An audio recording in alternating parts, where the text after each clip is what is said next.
Bismillahirrahmanirrahim. Assalamualaikum warahmatullahi wabarakatuh. Nama saya Muhammad Lutfil Hadi bin Muhammad Zaidi.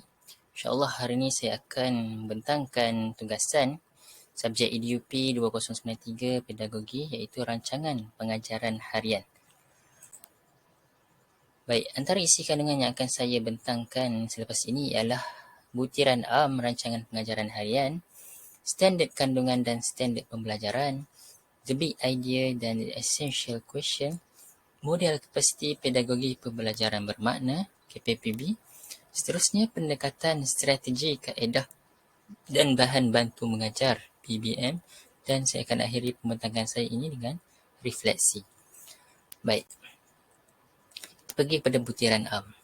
Okay, butiran am yang perlu ada di dalam rancangan pengajaran harian iaitu ialah minggu, tarikh, hari, tingkatan, masa, kehadiran murid, bidang dan juga topik.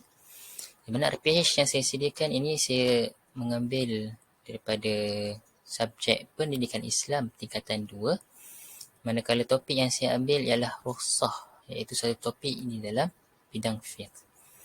Baik, teruskan kepada standard kandungan yang mana saya rujuk daripada rancangan pengajaran tahunan iaitu berdasarkan topik rukhsah ini, iaitu standard kandungannya ialah 4.11, merumus kefahaman tentang rukhsah serta mengamalkannya secara beradab dan istiqamah. Itu pada subtopik menyapu balutan. Baik, iaitu yang seterusnya ialah standard pembelajaran yang mana ada 3 standard pembelajaran yang saya ambil berdasarkan juga pada rancangan pengajaran tahunan. Baik, yang pertama iaitu 4.11.1 yang mana menjelaskan konsep rukhsah dalam syariat Islam. Standard pembelajaran yang kedua iaitu 4.11.2 menyatakan maksud dan dalil menyapu balutan. Dan yang ketiga 4.11.3 menjelaskan cara mengangkat hadas dalam keadaan anggota wuduk berbalut. Di mana standard kandungan dan standard pembelajaran ini diambil secara bulat-bulat daripada rancangan pengajaran tahunan. Baik. Seterusnya the big idea dan essential question. The big idea ini diambil ataupun dirangka berdasarkan topik pembelajaran iaitu rukhsah.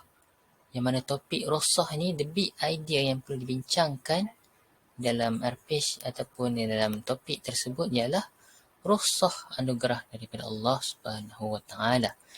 Baik, essential questions pula iaitu EQ yang mana soalan yang dirangka ataupun soalan yang dibuat ini berdasarkan standard pembelajaran. Iaitu yang pertama berdasarkan standard pembelajaran yang pertama, soalan ataupun essential question yang dirangka ialah apakah konsep rukhsah dalam syariat Islam. Mana yang kedua pula, apakah maksud dan dalil menyapu balutan. Dan yang ketiga pula, bagaimanakah cara mengangkat hadas dalam keadaan anggota wuduk berbalut. Seterusnya kita pergi kepada penerapan model kapasiti pedagogi pembelajaran bermakna KPPB. Yang mana saya menerapkan 4 model yang akan saya bincangkan selepas ini di dalam rancangan pengajaran harian yang telah saya rangka. Baik, dilihat satu-satu model KPP ini. Baik, yang pertama ialah model kerangka 3E yang mana melibatkan 3 aspek. Yang pertama engagement iaitu keterlibatan, enhancement peningkatan, extension iaitu perkembangan. Yang mana antara 3 aspek ni, satu aspek yang saya terapkan dalam RPH saya ialah engagement iaitu keterlibatan. Adanya keterlibatan murid dengan pemanfaatan digital di mana murid perlu menyelesaikan aktiviti ataupun tugasan yang diberikan oleh guru berdasarkan video YouTube yang ditayangkan oleh guru menggunakan projektor. Yang mana ada di sini pemanfaatan digital iaitu video YouTube dan projektor yang digunakan di dalam kelas. Yang mana keterlibatan murid di dalam menyelesaikan aktiviti berdasarkan bahan digital iaitu video YouTube. Baik, Seterusnya kita lihat pada model kompetensi global 6C. Yang mana 6C ini mewakili 6 aspek iaitu karakter, citizenship, collaboration, communication, creativity dan critical thinking. Yang mana berdasarkan model ini, saya menerapkan 2 aspek iaitu collaboration, di mana murid secara berkumpulan perlu saling bergantung dan bersinergi menyelesaikan tugasan. Sepertinya kalau kita lihat, banyaklah pada aktiviti pembelajaran abad ke-21 yang menerapkan model kompetensi global terutamanya pada collaboration, iaitu mewujudkan kolaboratif antara murid, iaitu melakukan aktiviti secara berkumpulan. Baik, yang seterusnya ialah kreativiti, di mana dapat dilihat di dalam RPH penerapannya, di mana murid menghasilkan hasil kreativiti mereka masing-masing berdasarkan idea-idea baru yang diterjemahkan dalam tindakan, iaitu peta pemikiran writing, di mana guru menunjukkan konsep di dalam pembelajaran ataupun di dalam PDP yang kemudian murid menghasilkan konsep-konsep tersebut ke dalam peta pemikiran writing. Kepada peta pemikiran writing berdasarkan kreativiti mereka sendiri. Baik, yang seterusnya iaitu model pembelajaran murid. Yang dapat kita lihat ada 3 aspek dalam model ini, iaitu aspirasi, perhubungan, belajar, cara belajar. Dan penerapan yang saya terapkan di dalam RPH ialah iaitu pada aspek perhubungan, di mana aktiviti di dalam kumpulan menyentuh asas sosial yang penting yang sentiasa memerlukan tujuan dan makna dalam hubungan dengan orang lain. Dan bila kita sebut tentang asas sosial ini, banyaklah melibatkan aktiviti dalam kumpulan, yang mana penerapan model ini terdapat di dalam aktiviti yang telah saya sediakan kepada murid, iaitu perbincangan di dalam kumpulan, yang mana perhubungan di antara murid dan murid yang lain, bagaimana mereka berkomunikasi dalam menyelesaikan tugasan yang telah diberikan oleh guru. Baik. Dan model yang terakhir yang saya terapkan di dalam RPH ialah model reka bentuk pembelajaran, yang mana merangkumi 4 aspek iaitu rakan pembelajaran, persekitaran pembelajaran, pemanfaatan digital, amalan pedagogi. Dan satu aspek yang saya terapkan dalam RPH saya iaitu persekitaran pembelajaran, yang mana persekitaran pembelajaran interaktif, iaitu diwujudkan persekitaran pembelajaran interaktif dengan murid yang terlibat aktif dan bermakna, di mana murid berkongsi jawapan di dalam soal jawab bersama guru. Aktiviti ini dapat dilihat pada langkah penutup PDP, di mana guru melakukan sesi soal jawab bersama murid dan murid bersifat ataupun melibatkan diri secara aktif di dalam menjawab dan berkongsi jawapan mereka. Baik, selesai kepada penerapan model KPPB, kita lihat pula pada pendekatan, yang mana pendekatan yang diterapkan di dalam RPH iaitu mengandungi 3 pendekatan, iaitu pendekatan induktif, iaitu yang mana guru menerangkan konsep secara umum dan murid akan mencari ataupun menyelesaikan tugasan konsep tersebut secara khusus. Dan didaktif pula ialah secara terbalik, iaitu guru menerangkan konsep secara khusus dan murid pula akan mencari jawapan ataupun memahami sesuatu itu secara umum. Dan yang seterusnya ialah tematik, iaitu satu aktiviti yang dilaksanakan ataupun dilakukan berdasarkan tema yang telah ditetapkan, iaitu contohnya seperti tema kerjasama, mana aktiviti itu dilakukan dalam kumpulan. Okey, dan seterusnya kita lihat kepada strategi, yang mana terdapat 3 strategi yang diterapkan dalam RPH, iaitu pemusatan murid, yang mana PDP berpusat ataupun berfokus kepada murid. Yang kedua iaitu pemusatan tugasan atau aktiviti, yang mana PDP ataupun pembelajaran itu berfokuskan kepada tugasan atau aktiviti yang dilaksanakan dalam kelas. Dan seterusnya ialah pemusatan bahan, yang mana bahan yang disediakan oleh guru menjadi fokus pembelajaran oleh murid. Okay, dan seterusnya itu kita lihat pada kaedah yang dilaksanakan di dalam PDP.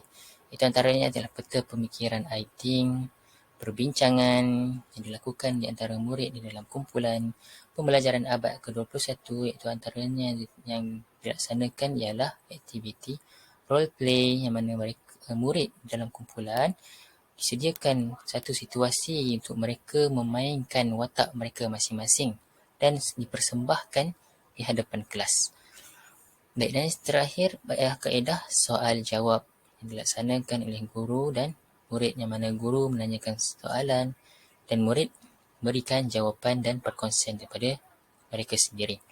Dan yang terakhir ialah bahan bantu mengajar yang digunakan dalam RPH, iaitu buku teks, projektor, laptop, kad manila, lembaran kertas, papan putih serta marker pen.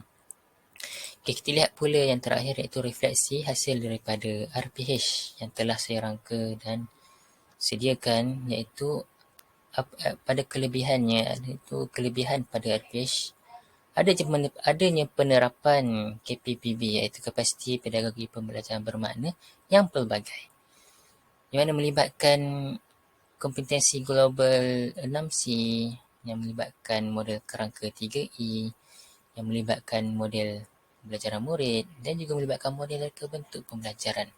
Mana bila penerapan model yang berbeza-beza akan menjadikan murid lebih aktif dan tidak terlalu bosan. Baik, yang seterusnya adalah kelebihan iaitu kepelbagaian dalam pendekatan, yang mana pendekatan yang digunakan oleh guru bersifat pelbagai, yang mana murid memahami sesuatu yang khusus kepada umum dan murid juga akan memahami sesuatu yang khusus, sesuatu yang umum kepada yang khusus dan sebagainya, yang mana kepelbagaian ini akan menjadikan murid lebih bersikap kreatif dan inovasi.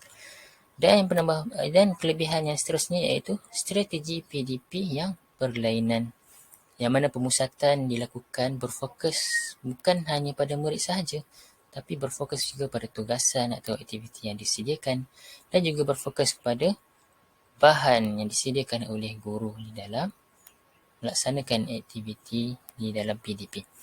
Baik, kelemahan yang telah dikesan iaitu antaranya telah dikenal pasti beberapa murid yang tidak memainkan peranan sebagai ahli kumpulan.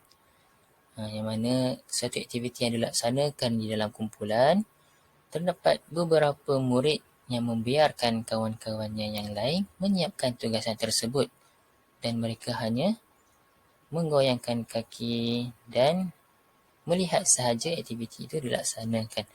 Dan seterusnya kelemahan yang dapat dikenal pasti ialah terdapat segelintir murid yang tidak menguasai peta pemikiran I think, yang mana guru memberikan masa ataupun menetapkan masa untuk menyiapkan peta pemikiran I think berdasarkan PDP yang telah dilaksanakan, dan terdapat segelintir yang masih belum siap di dalam masa yang telah ditetapkan. Dan di sini telah dikenal pasti bahawa mereka tidak menguasai kemahiran peta pemikiran I think tersebut walaupun mereka menguasai pembelajaran pada hari tersebut. Okey, yang seterusnya ialah penambahbaikan dapat saya kongsikan berdasarkan penelitian kelemahan dalam RPH ini, iaitu perlu melaksanakan aktiviti di mana aktiviti itu perlu memainkan peranan semua ahli kumpulan, yang mana satu aktiviti itu perlu dilaksanakan oleh semua ahli kumpulan, yang mana setiap ahli kumpulan diagihkan peranan mereka yang tersendiri, di mana jika ada salah seorang yang tidak melaksanakan peranan mereka, maka tugasan tersebut tidak dapat disiapkan. Baik, penambahbaikan yang seterusnya ialah pendedahan peta pemikiran I think. Dan mungkin guru akan menyediakan ataupun mengadakan satu sesi khas kepada murid-murid untuk memberikan pendedahan ataupun cara bagaimana ataupun cara menggunakan peta pemikiran I think. Baik, yang terakhir adalah kepelbagaian soalan, yang mana ini dapat ditambah baik di dalam sesi soal jawab lah, yang mana guru perlu mempelbagaikan soalan mengikut aras kecerdasan murid-murid dalam kelas. Yang mana kebanyakannya mungkin murid ingin memberikan jawapan tetapi atas dasar soalan yang terlalu susah ataupun soalan yang mereka tidak faham. Jadi mereka tidak mahu ataupun tidak tahu mahu berkongsi jawapan ataupun idea daripada diri mereka. Jadi perlunya kepelbagaian soalan daripada guru tersebut.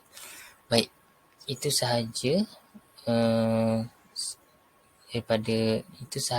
berkenaan dengan rancangan pengajaran harian yang telah saya sediakan. Baik, seterusnya, ya, ini ialah rujukan yang saya rujuk dalam menyediakan rancangan pengajaran harian, dan itu sahaja daripada saya. Sekian, terima kasih. Assalamualaikum warahmatullahi wabarakatuh.